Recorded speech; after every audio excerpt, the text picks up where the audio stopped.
हाँ जी, बिल्कुल। High court bar association के सालाना इंतखाबात का मेला जो है सज चुका है। बात की जाए वोटर्स की तो 11,937 वकला हैं जो अपना हक़ राय दही आज इस्तेमाल करेंगे। हाई कोर्ट बार के सालाना इंतखाबात के मौका पर सिक्योरिटी के जो है फुल प्रूफ इंतजाम भी मुकम्मल कर लिए गए हैं। इसी तरह हाई कोर्ट के अतराफ में तमाम सड़कों को ट्रैफिक के लिए जो है बंद कर दिया गया, जिससे ट्रैफिक की रवानी भी मुतासिर हो रही है। और दूसरी तरफ अगर बात करें इलेक्शन की तो बड़ी तादाद में जो वोटर्स हैं वो वोट डालने के लिए सुबह से ही आ रहे हैं। जो ये सिलसिला जो है शाम 5 बजे तक जारी रहेगा। सदारत की नशिस्त पर 1-to-1 मुकाबला देखने में आ रहा है। राना आरिफ कमाल नून है, मलिक सजाद हैदर मेतला के दरमियान जो है सख्त टाकरा जो है मजबूत टाकरा हो रहा है। इसी तरह जनरल सेक्रेटरी की नशिस्त पर 4 उम्मीदवार मध्य मुकाबला, नायब सदारत पर भी 4 उम्मीदवारों के दरमियान मुकाबला होगा।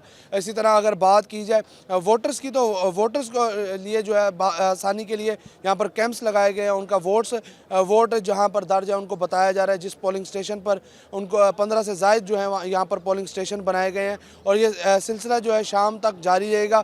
इस हवाले से मज़ीद बात करें तो ख़वातीन वोटर्स की जो बड़ी तादाद है वो भी वोट डालने के लिए जो है हाई कोर्ट में आज आ रहे हैं। जी।